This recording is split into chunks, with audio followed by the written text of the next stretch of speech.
There's my three people, the bird family.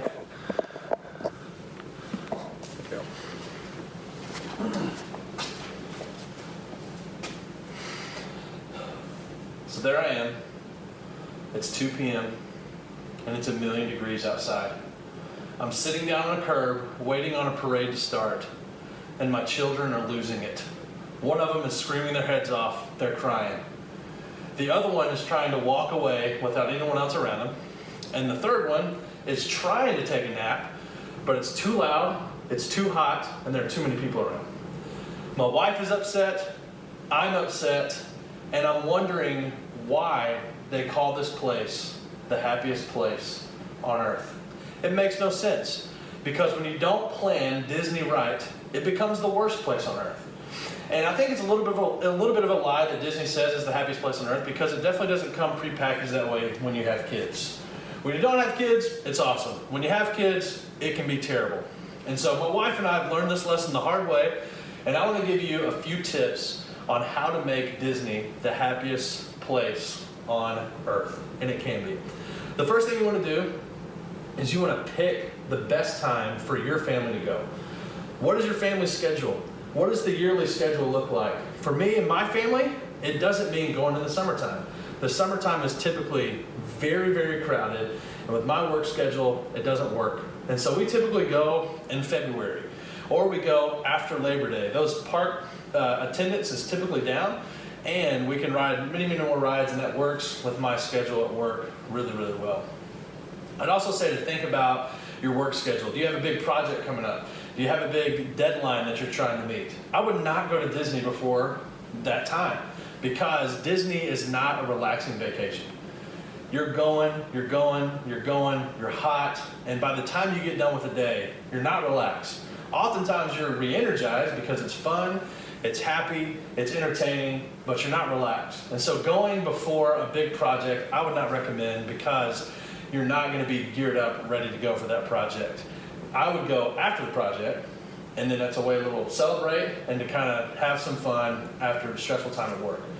You got to pick the best time to go. According to undercovertourist.com, the worst time to go to Disney is the week between Christmas Day and New Year's. That is by far the busiest week to attend Disney. I know it doesn't seem like Christmas Day would be a crazy day, but it's actually the busiest day of the year is Christmas Day. So the first thing you want to do, pick the right date for your family. The second thing is you got to plan your day. This will make or break you. Not planning your day, if you don't plan your day, you're going to sit in lines all day long, and you're going to ride like 2 rides. And nobody wants to do that at Disney, because you're already hot, you're already been walking a ton, and the last thing you want to do is stand in line all day. You want to go have fun and get your mind off how hot it is and how much you've walked, right? So what I use, and what Disney's actually put out for you, is something called the My Disney Experience app. And if you look right here, it has a map of every park that they have. It shows wait times, it shows where all the rides are, and you can reserve fast passes right from this app, and you don't have to wait in line nearly as long. So plan your day using this, but also if you have kids like we do, we have young kids, plan your day around their schedule. Our kids like to nap at like 12:30 to 1, and that's hard to do at Disney, but you can do it. And so we typically plan our day around this nap time. We go really hard in the morning, we ride a bunch of rides, and then we go find a restaurant that's pretty empty. We get in the back and we set up shop, and all of our kids nap. And that makes the rest of the evening so much better, because they're rested, they're not going crazy, they're not whining. So you want to pick the best time for your family to go, you want to plan your day, and the last thing you want to do is you want to prepare your essentials. You want to be sure you have everything you're going to need to get through the day.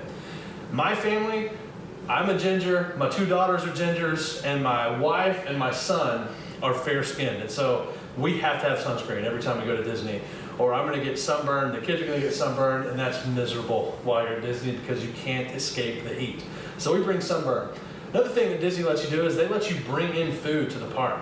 And so we bring in snacks for our kids. We don't want to spend a lot of money buying snacks for our kids, so we bring in snacks for our kids, and we give them to them during snack time, or to hold them over while they're in a line, or whatever it is, we give them snacks. Also, we each bring in our own water bottle.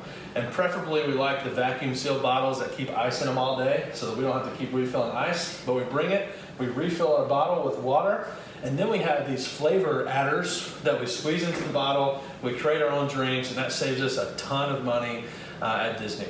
And probably my favorite thing that we do is we actually go to the dollar store and we buy several packs of glow sticks. And you can get like 5 or 6 in a pack for $1 at the dollar store. And we give them to our kids at night because Disney sells these things and it costs like 20 bucks to get them from Disney, and we can get them for $2 if we go to the store, dollar store, and buy them.